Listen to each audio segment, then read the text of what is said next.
Seigneur. Au nom du Père et du Fils et du Saint-Esprit, la grâce de notre Seigneur Jésus-Christ, l'amour de Dieu le Père, la communion de l'Esprit Saint soit toujours avec vous. Voilà, quelle tristesse de nous retrouver pour ce 4e dimanche de Carême dans une église vide. Et pourtant, nous sommes en communion les uns avec les autres. L'antienne, pour nous introduire à la messe de ce dimanche, est la suivante. Réjouissez-vous avec Jérusalem, exultez à cause d'elle, vous tous qui l'aimez. Avec elle, soyez pleins d'allégresse, vous tous qui portiez son deuil. Ainsi vous serez nourris et rassasiés de l'abondance de sa joie. Nous sommes non seulement en communion avec Jérusalem, qui est la Jérusalem contemporaine, mais nous sommes en communion avec la Jérusalem de la parole de Dieu, celle où le Seigneur a vécu sa passion et sa résurrection pour apporter le salut au monde. C'est lui qui nous met en communion les uns avec les autres, et c'est lui qui nous donne, au milieu de l'épreuve que nous traversons, d'accueillir cette joie que personne ne peut enlever à une âme, de savoir le Seigneur présent à ses côtés, au cœur de son épreuve. Jérusalem et l'histoire de Jérusalem nous racontent cela. Pour pouvoir pleinement accueillir le Seigneur dans nos vies, ici et maintenant, en communion avec le Père Daniel, qui est grippé dans son lit, en communion avec tous les malades, en communion avec tous ceux qui soignent les malades, en communion avec tous ceux qui vivent le confinement, en communion avec notre humanité entière. Nous nous mettons en vérité devant le Seigneur pour accueillir sa présence et son salut au milieu de nous. Je confesse à Dieu Tout-Puissant, je reconnais devant mes frères que j'ai péché en pensée, en parole, par action et par omission. Oui, j'ai vraiment péché. C'est pourquoi je supplie la Vierge Marie, les anges et tous les saints, et vous aussi, mes frères, de prier pour moi, le Seigneur notre Dieu. Que Dieu Tout-Puissant nous fasse miséricorde, qu'il nous pardonne nos péchés, nous conduise à la vie éternelle. Seigneur, prends pitié. Ô Christ, prends pitié. Seigneur, prends pitié.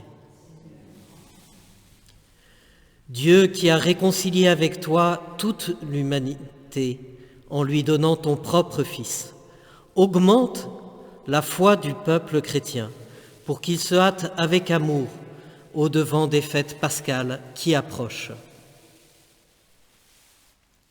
Par Jésus-Christ, ton Fils bien-aimé, lui qui vit et règne avec toi et l'Esprit Saint pour les siècles des siècles.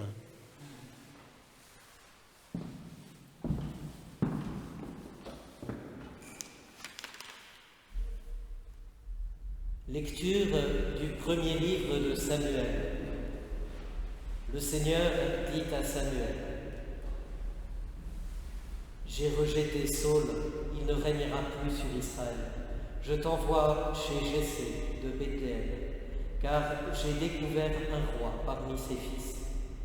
Prends une corne que tu rempliras d'huile et pars. » En arrivant, Samuel aperçut Élia, un des fils de Jessé, et il se dit: « Sûrement c'est lui que le Seigneur a en vue pour lui donner l'onction. » Mais le Seigneur dit à Samuel: « Ne considère pas son apparence ni sa haute taille, car je l'ai écarté. Dieu ne regarde pas comme les hommes, car les hommes regardent l'apparence, mais le Seigneur regarde le cœur. »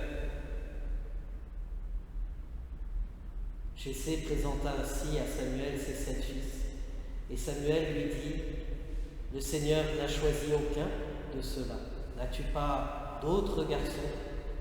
Jessé répondit: « Il reste encore le plus jeune, il est en train de garder le troupeau. » Alors Samuel dit à Jessé: « Envoie-le chercher. Nous ne nous mettrons pas à table tant qu'il ne sera pas arrivé. » Jessé l'envoya chercher, le garçon était roux, il avait de beaux yeux, il était beau. Le Seigneur dit alors, c'est lui, donne-lui l'onction. Samuel prit la corne pleine d'huile et lui donna l'onction au milieu de ses frères. L'Esprit du Seigneur s'empara de David à partir de ce jour-là. Parole du Seigneur. Nous rendons grâce à Dieu. Le Seigneur est mon berger, rien ne saurait me manquer. Le Seigneur est mon berger, je ne manque de rien. Sur des prés d'herbes fraîches, il me fait reposer. Il me mène vers les eaux tranquilles et me fait revivre. Il me conduit par le juste chemin pour l'honneur de son nom. Le Seigneur est mon berger, rien ne saurait me manquer. Si je traverse les ravins de la mort, je ne crains aucun mal, car ton bâton est avec moi. Tu es avec moi, ton bâton me guide et me rassure. Tu prépares la table pour moi devant mes ennemis. Tu répands le parfum sur ma tête, ma coupe est débordante. Le Seigneur est mon berger, rien ne saurait me manquer. Grâce et bonheur m'accompagnent tous les jours de ma vie. J'habiterai la maison du Seigneur pour la durée de mes jours. Le Seigneur est mon berger, rien ne saurait me manquer. Deuxième lecture. Lecture de la lettre de saint Paul apôtre aux Éphésiens. Frères, autrefois vous étiez ténèbres, maintenant dans le Seigneur vous êtes devenus lumière. Vivez comme des fils de la lumière. Or, la lumière produit tout ce qui est bonté, justice et vérité. Et sachez reconnaître ce qui est capable de plaire au Seigneur. Ne prenez part à aucune part aux activités des ténèbres. Elles ne produisent rien de bon. Démasquez-les plutôt. Ce que les gens font en cachette, on a honte d'en parler. Mais quand ces choses-là sont démasquées, leur réalité apparaît grâce à la lumière. Et tout ce qui apparaît ainsi devient lumière. C'est pourquoi on chante « Réveille-toi, ô toi qui dors, relève-toi d'entre les morts, et le Christ t'illuminera. »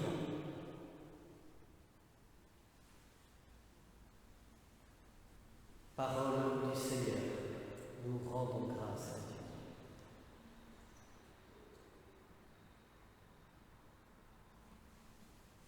Cette parole, c'est le message de la foi que nous proclamons. Lumière du monde, Jésus-Christ, celui qui marche à ta suite, aura la lumière de la vie. Cette parole, c'est le message de la foi que nous proclamons. Le Seigneur soit avec vous. Évangile de Jésus-Christ selon saint Jean.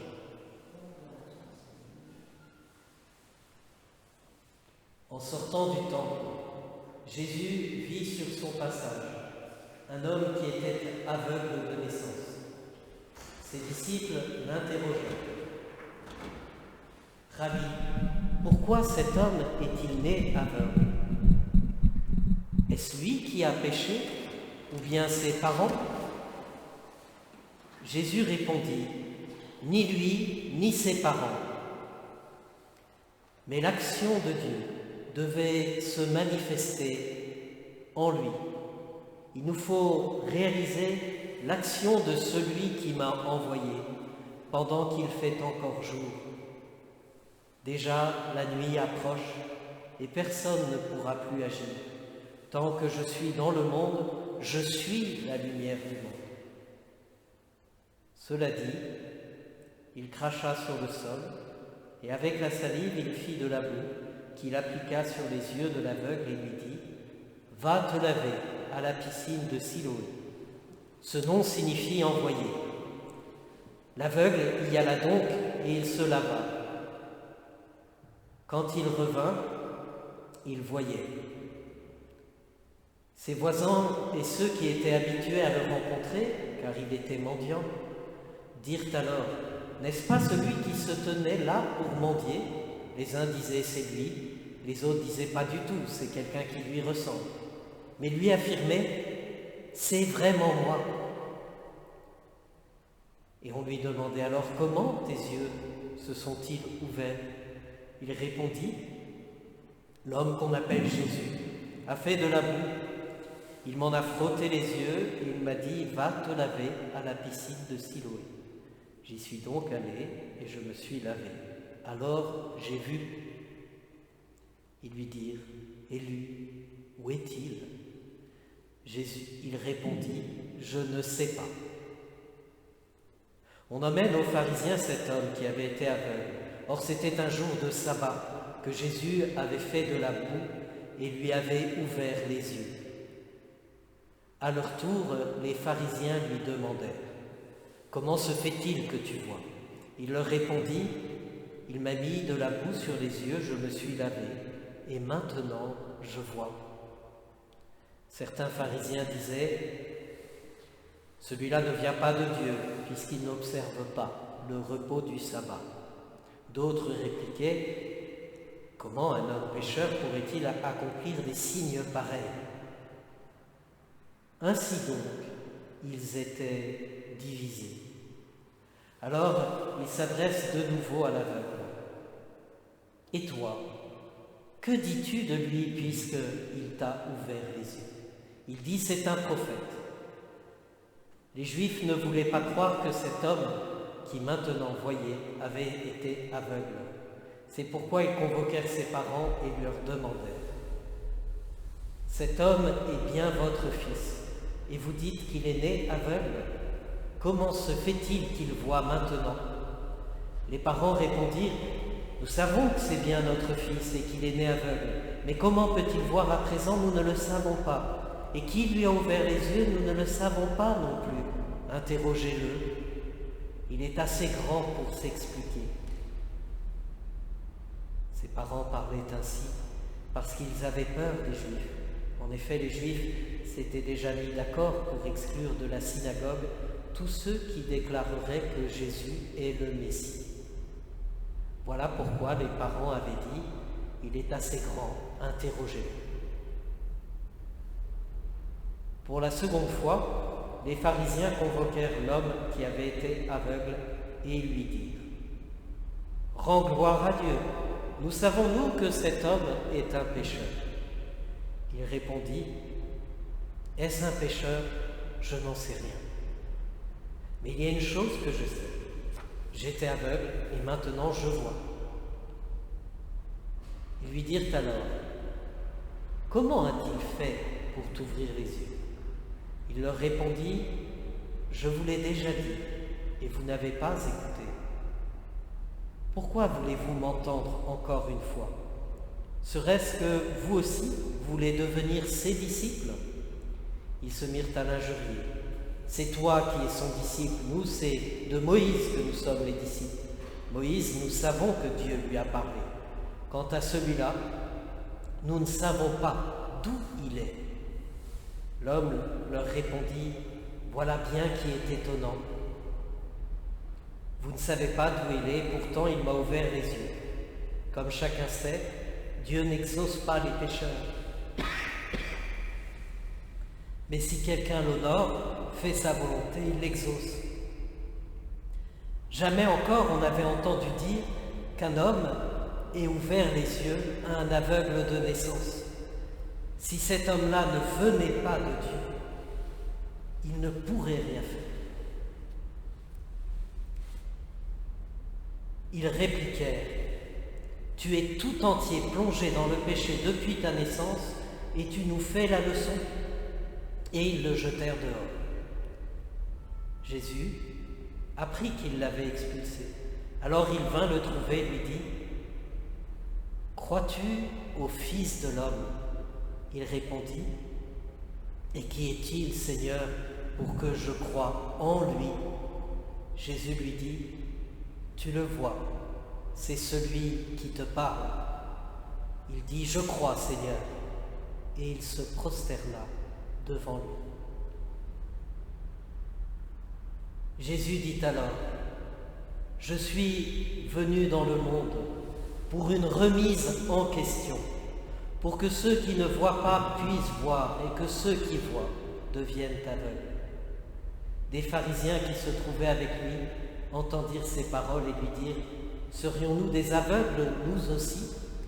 Jésus leur répondit: Si vous étiez des aveugles, vous n'auriez pas de péché. Mais du moment que vous dites: Nous voyons, votre péché demeure. Acclamons la parole de Dieu. Louange à toi, Seigneur Jésus.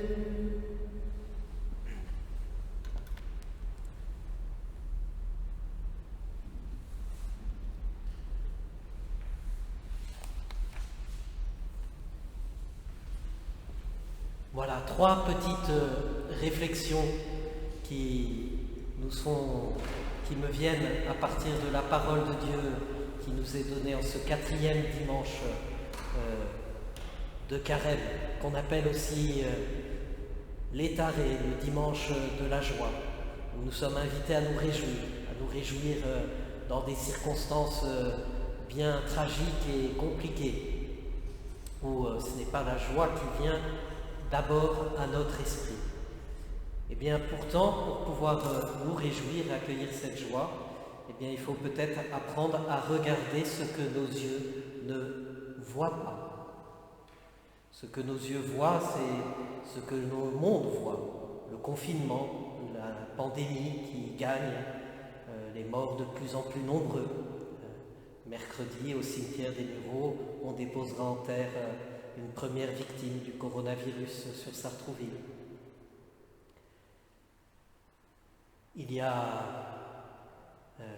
Et du coup, on est un peu comme des aveugles.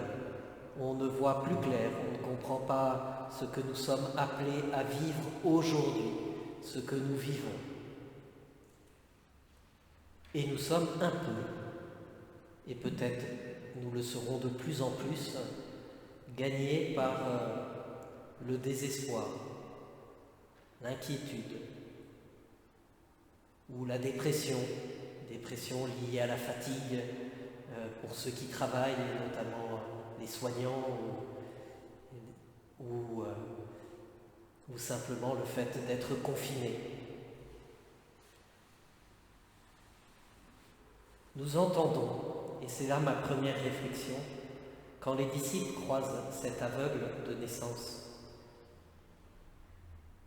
cette question que reprendront les pharisiens, qui sont les maîtres de la loi, qui sont censés bien connaître la parole de Dieu. Le réflexe des disciples et des pharisiens, c'est de se dire, si ce mal est là, c'est que Dieu nous punit de quelque chose, et qu'il punit ceux qui sont atteints de ce mal. Et quand les disciples osent poser cette question au Seigneur, la réponse du Seigneur est très claire. Ni lui, ni ses parents. Est-ce lui qui a péché ou bien ses parents? Ni lui, ni ses parents. Le Seigneur, par cette réponse, nous fait comprendre que le mal ne vient jamais de Dieu. Que le mal, justement, c'est sa caractéristique, il est aveugle et il touche les innocents, Il est injuste par nature, sinon il ne serait pas le mal. Donc ce que nous subissons n'est pas une punition de Dieu. En Dieu, c'est ce que nous apprend la parole de Dieu depuis la première page de la Bible, il n'y a que bonté. Mais le péché éloigne l'homme de la bonté de Dieu. Et du coup, il devient aveugle et incapable de reconnaître qui est Dieu et de ne plus voir en Dieu seulement de la bonté. C'est même l'histoire du péché originel. Satan sème le doute dans le cœur des premiers hommes sur la bonté divine. Et du coup, doutant de la bonté divine, ils font l'expérience du mal. Ils deviennent complices du mal. Or, en Dieu, il n'y a pas de mal. Voilà la première réponse que le Seigneur nous donne.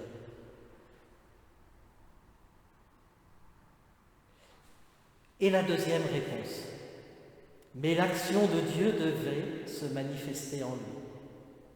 Il faut réaliser l'action de celui qui m'a envoyé, pendant qu'il fait encore jour.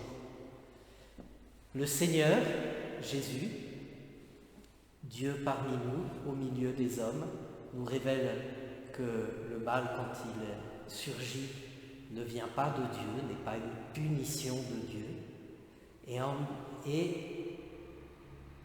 Sa deuxième réponse, c'est qu'il ne nous laisse pas seuls dans le mal.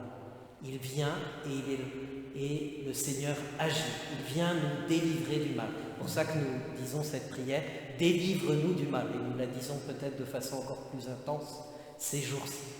Pour ça aussi que je vous dis et vous redis, ne doutez pas de l'efficacité de votre prière.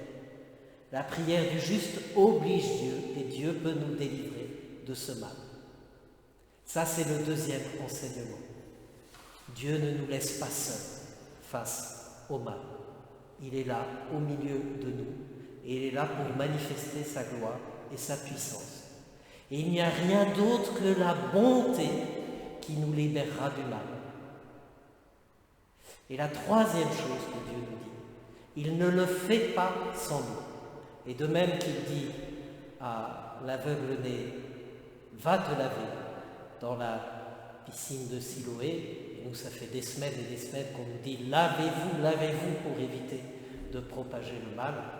Voilà, de même, voilà, le Seigneur veut agir à travers nous, à travers tous ceux qu'on appelle les hommes et les femmes de bonne volonté, de ceux qui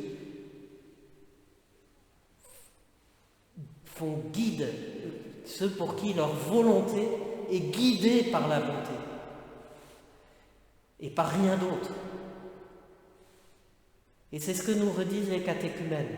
Quand les catéchumènes disent qu'ils veulent accueillir le salut en Jésus-Christ dans leur vie, ça veut dire qu'ils choisissent comme maître et seigneur pour guider leur vie Jésus-Christ, qui est la bonté en acte au milieu des hommes, et qui nous donne, parce qu'il vit sa vie à la nôtre, qui nous donne de retrouver le chemin de la beauté, de la bonté, de la beauté aussi, de la vraie beauté.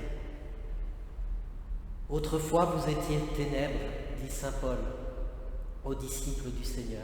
Maintenant, dans le Seigneur, vous êtes devenus lumière. Voilà, 3 enseignements. Le mal ne vient pas de Dieu.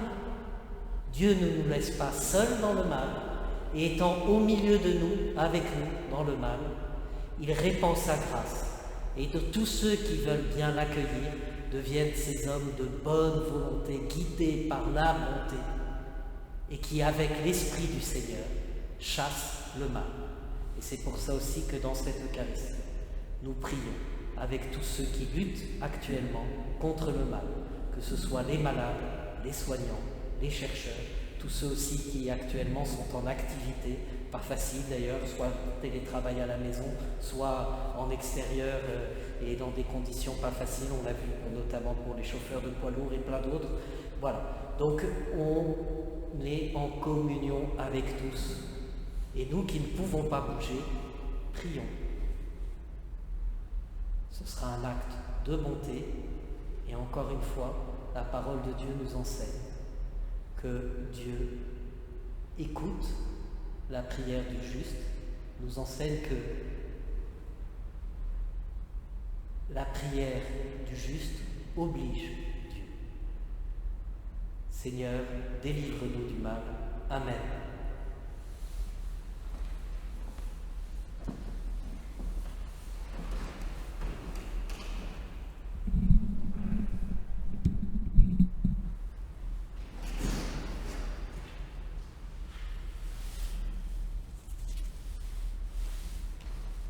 Nous prions à cet instant pour Audrey, Florian, Safiatou, Dio, Sandy, Daisy, Wilfried, Nadia, qui sont les catéchumènes de notre paroisse et qui se préparent au baptême. Ils ne peuvent pas vivre leur scrutin aujourd'hui et le baptême aura lieu probablement lors de la vigile de la Pentecôte, mais nous les vivons aussi ce carême en communion avec eux et aujourd'hui nous demandons en lien avec la parole, l'évangile du jour, nous formulons cette prière du Seigneur pour eux.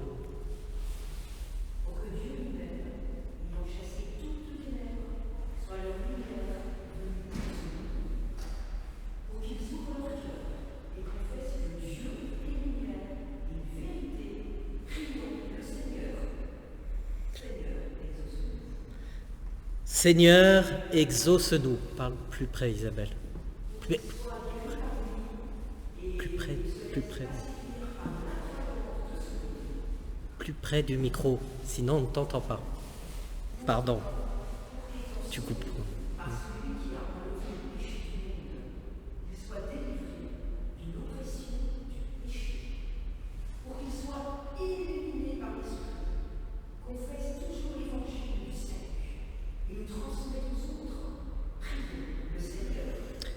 Seigneur, exauce-nous. Pour que nous vivions de telle manière que nous soyons vraiment lumière du monde dans le Christ. Prions le Seigneur pour que tous les habitants du monde connaissent le Dieu créateur, celui qui donne à tout être humain l'esprit et la vie. Prions le Seigneur. Seigneur, exauce-nous.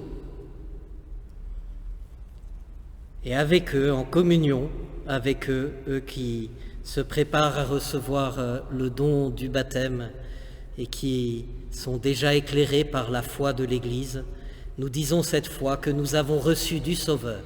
Je crois en Dieu, le Père Tout-Puissant, Créateur du ciel et de la terre, et en Jésus-Christ, son Fils unique, notre Seigneur, qui a été conçu du Saint-Esprit, est né de la Vierge Marie, a souffert sous Ponce Pilate, a été crucifié et mort et a été enseveli, est descendu aux enfers, le troisième jour est ressuscité des morts, est monté aux cieux, est assis à la droite de Dieu le Père Tout-Puissant, d'où il viendra juger les vivants et les morts. Je crois en l'Esprit Saint, à la Sainte Église catholique, à la communion des saints, à la rémission des péchés, à la résurrection de la chair, à la vie éternelle. Amen. Et c'est dans cette foi que nous faisons monter vers Dieu, notre Père, toutes nos intentions de prière pour notre monde.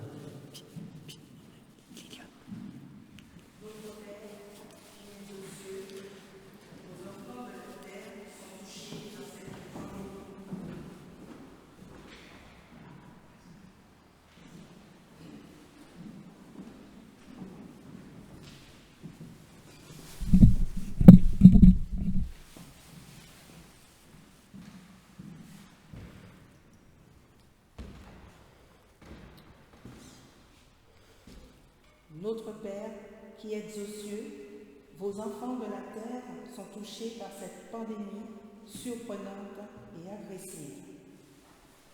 Ouvre nos yeux pour être attentifs à la lumière de ton amour qui est plus grand que nous. Tu es notre berger, en toi nous mettons notre confiance. Notre humanité est fière à juste titre de ses prouesses scientifiques et des réalisations merveilleuses. Ouvre nos yeux pour reconnaître que nous sommes les brebis de ton troupeau. Tu es notre berger, en toi nous mettons notre confiance.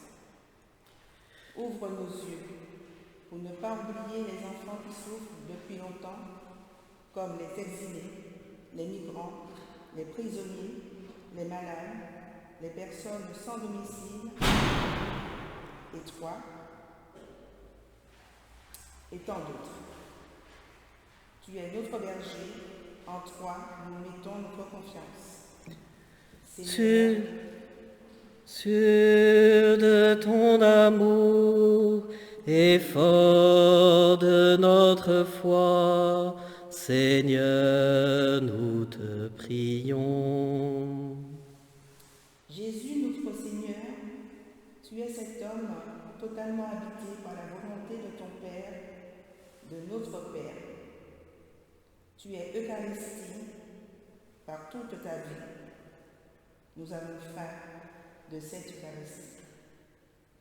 Ouvre nos âmes pour que nous sachions te recevoir, même si nous ne pouvons communier pour l'instant. Éveille notre désir de toi. Nous te prions pour que les baptisés retrouvent la fraîcheur de la vie que tu nous donnes. Nous te prions pour les prêtres qui vivent les limites pratiques de la situation actuelle, qu'ils soient envahis de ton espérance, qu'ils communiquent ta joie autant que possible. Seigneur, nous croyons en toi, mais augmente en nous ton espérance. Sûr de ton amour et fort de notre foi, Seigneur, nous te prions. De multiples gestes de solidarité sont pratiqués partout où la famille humaine est blessée par la maladie qui tue, qui bloque, qui bouscule. Dans la foi, nous appelons cela des éclosions de charité.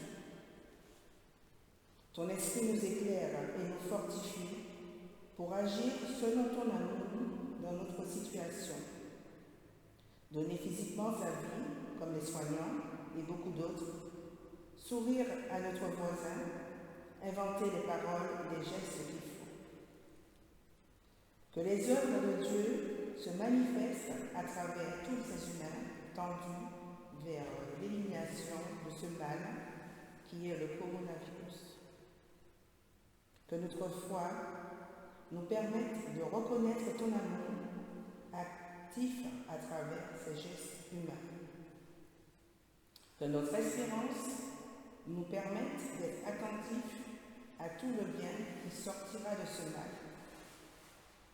Que ton Esprit Saint nous éclaire, nous fortifie, nous unisse. Nous t'en prions, Seigneur, mais augmentons-nous la foi, l'espérance, la charité. Sûr de ton amour et fort de notre foi, Seigneur, nous te prions. Seigneur Jésus, toi qui te tiens au milieu des croyants rassemblés en ton nom, écoute les supplications de ta famille et daigne répondre à ces appels, toi qui es béni dans les siècles des siècles.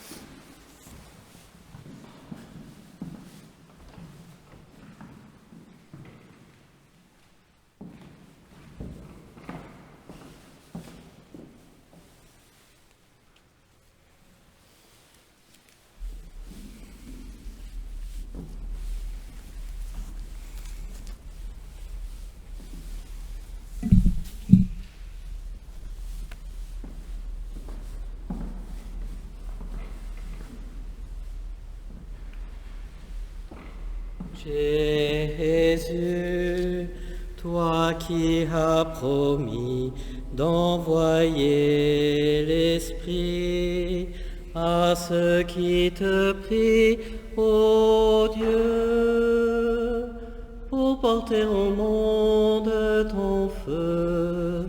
Voici l'offrande de nos vies. Jésus,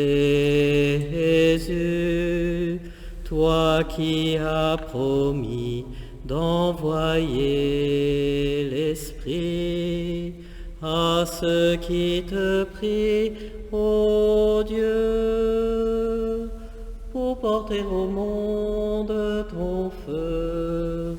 Voici l'offrande de nos vies. Humbles et pauvres Père, nous te supplions que notre sacrifice trouve grâce devant toi. Lave-moi de mes fautes, Seigneur, de mon péché, purifie-moi.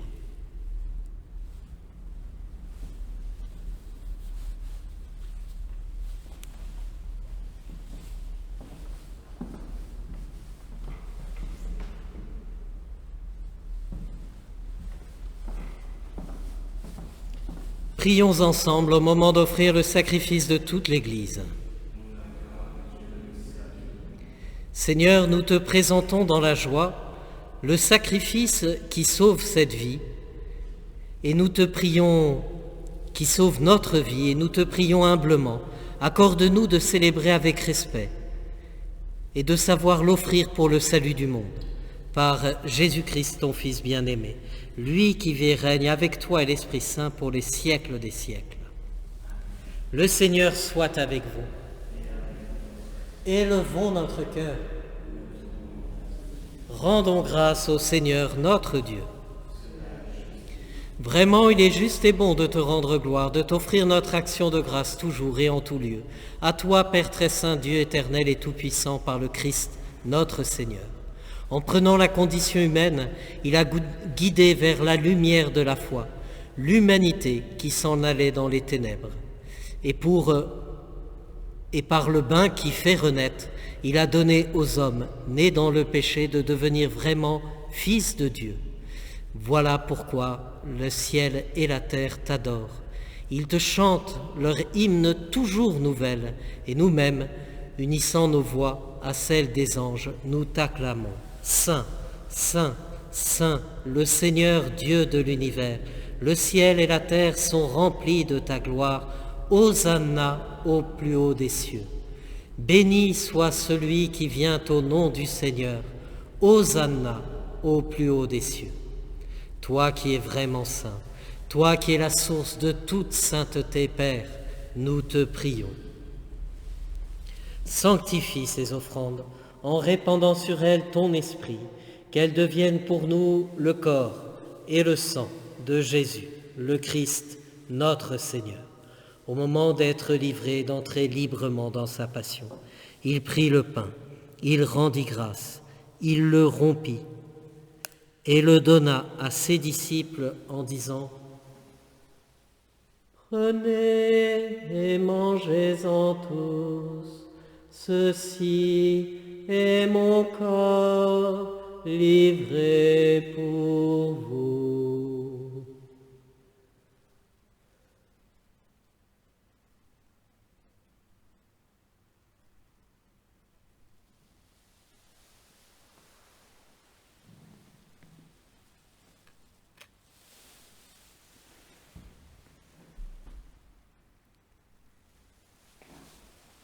De même, à la fin du repas, il prit la coupe.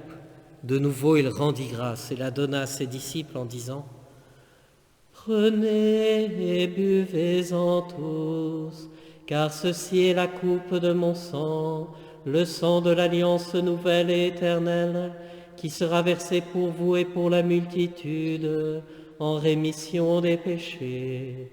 Vous ferez cela en mémoire de moi. »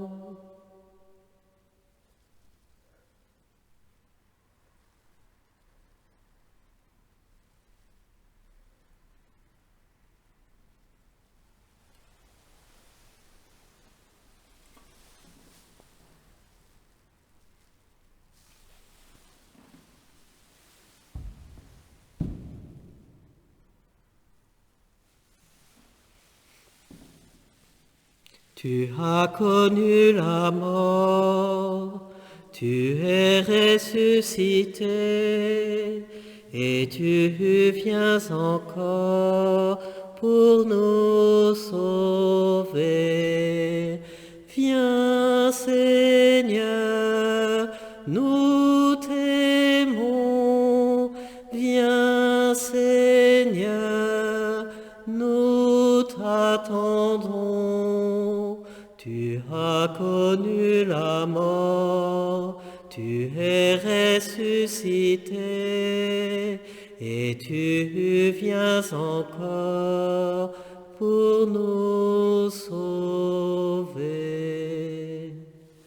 Faisant ici mémoire de la mort et de la résurrection de ton Fils, nous t'offrons, Père, le pain de la vie, la coupe du salut, et nous te rendons grâce car tu nous as choisis pour servir en ta présence.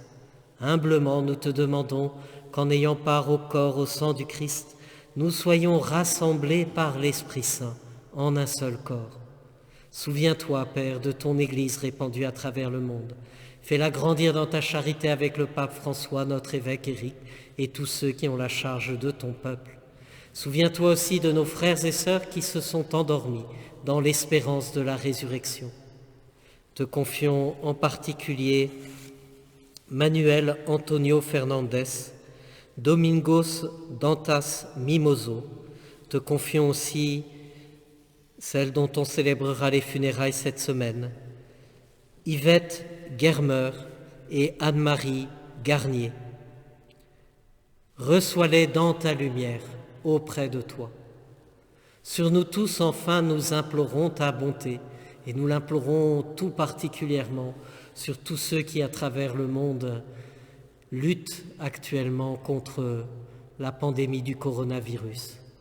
Permets qu'avec la Vierge Marie, la bienheureuse Mère de Dieu, avec Saint Joseph, son époux, avec les apôtres, Saint Martin, Saint Roch, les saints de tous les temps qui ont vécu dans ton amitié, nous ayons part à la vie éternelle et que nous chantions ta louange par Jésus-Christ, ton Fils bien-aimé.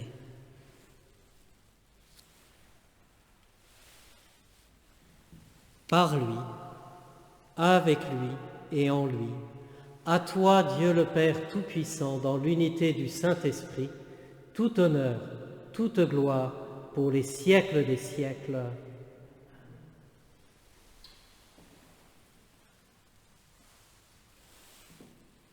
Unis dans le même esprit, là où nous sommes, nous pouvons dire avec confiance la prière que nous avons reçue du Sauveur. Notre Père, qui es aux cieux, que ton nom soit sanctifié, que ton règne vienne, que ta volonté soit faite sur la terre comme au ciel. Donne-nous aujourd'hui notre pain de ce jour. Pardonne-nous nos offenses, comme nous pardonnons aussi à ceux qui nous ont offensés, et ne nous laisse pas entrer en tentation, mais délivre-nous du mal, car c'est à toi qu'appartiennent le règne, la puissance et la gloire pour les siècles des siècles. Seigneur Jésus-Christ, tu as dit à tes apôtres, je vous laisse la paix, je vous donne ma paix. Ne regarde pas nos péchés, mais la foi de ton Église, et pour que ta volonté s'accomplisse, donne-lui toujours cette paix, et conduis-la vers l'unité parfaite, toi qui règnes pour les siècles des siècles. Que la paix du Seigneur soit toujours avec vous.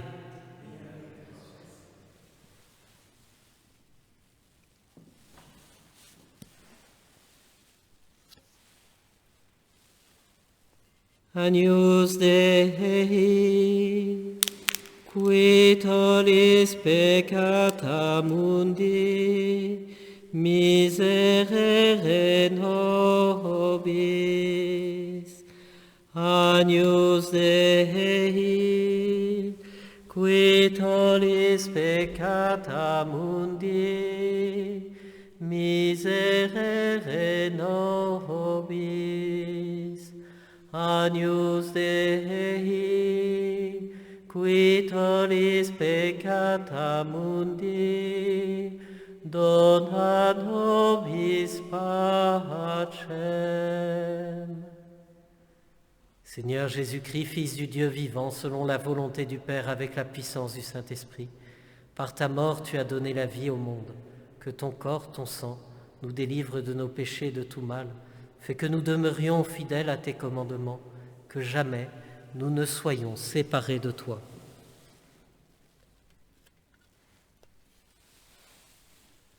Heureux les invités au repas des noces de l'agneau. Voici l'agneau de Dieu, celui qui enlève le péché du monde.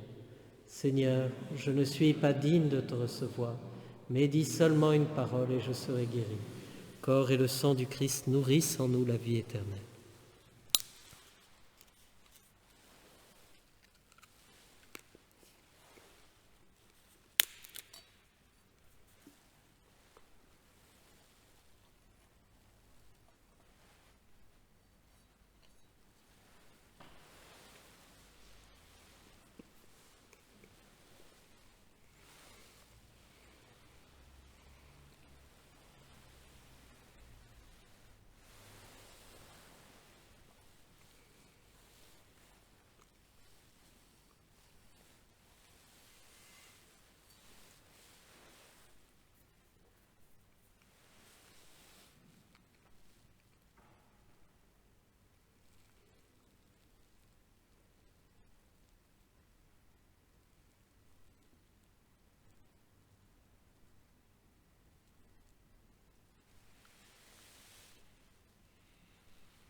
Le Seigneur a mis de la boue sur mes yeux, je me suis lavé, et maintenant je vois et je crois.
En toi j'ai mis ma confiance, ô Dieu très saint, toi seul est mon espérance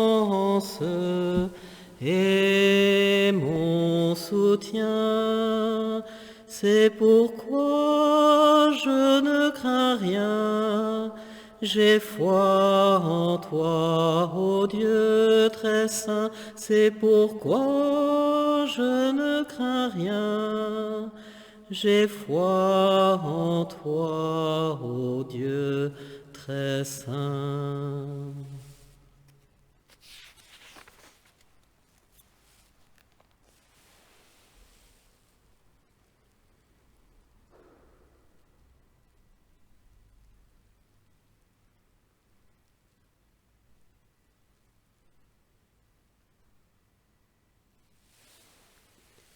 Prions ensemble.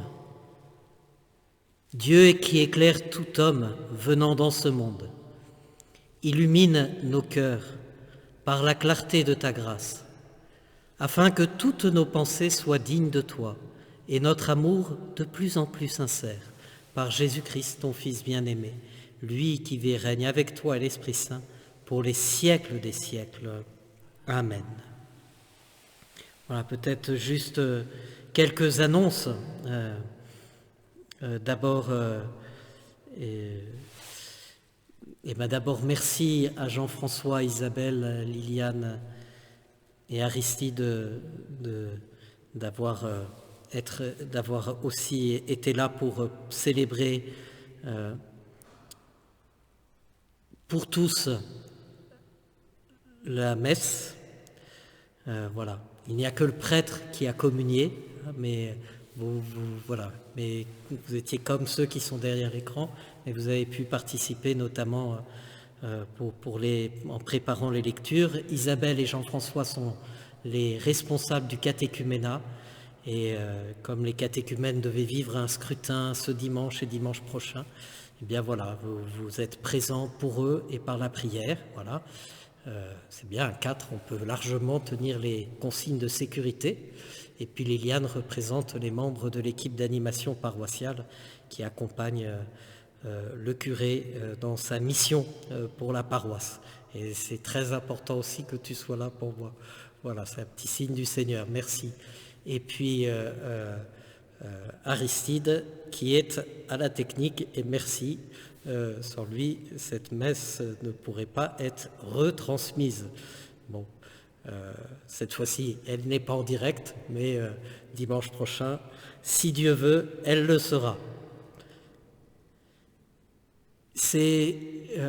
Dimanche prochain, c'est habituellement aussi le dimanche du CCFD, où on fait la quête pour le comité catholique contre la faim et pour le développement dans le monde, qui est un groupe d'une association de d'une vingtaine d'associations catholiques, soit éducatives, soit de solidarité, qui sont unies et qui soutiennent par cette quête des projets de développement locaux à travers le monde pour lutter contre la faim et pour le développement dans le monde. Et c'est une longue tradition en France depuis longtemps. Les évêques de France nous invitent à ce que le 5e dimanche de Carême soit l'occasion d'une quête toute particulière. Alors, il sera difficile d'aller dans l'église pour faire cette quête, mais je vous invite fortement pendant cette semaine à faire un don au CCFD. Voilà, vous pouvez simplement trouver le site du CCFD en tapant CCFD, Terre solidaire, et trouver cette association qui permettra de manifester notre solidarité aussi aux plus démunis à travers le monde qui souffrent de la faim ou autour de projets de développement. Il y a eu pas mal de projets ces dernières années dans un certain nombre de pays, notamment pour l'émancipation des femmes et l'éducation des jeunes filles. Voilà. Donc, comme il y a peu de temps, on évoquait tout ce combat qu'il y a encore à mener sur notre terre. C'est un combat par minute. Il y a le combat contre la pandémie, mais ne délaissons pas les autres combats. Okay. Voilà. Et puis d'autres informations vous seront données dimanche prochain. Il faut qu'on réfléchisse aussi à voir comment vous pouvez manifester aussi concrètement votre soutien à l'Église, parce que l'Église ne vit que du don de ses fidèles.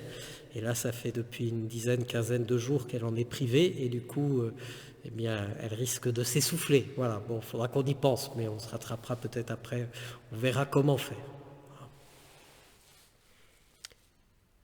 Le Seigneur soit avec vous.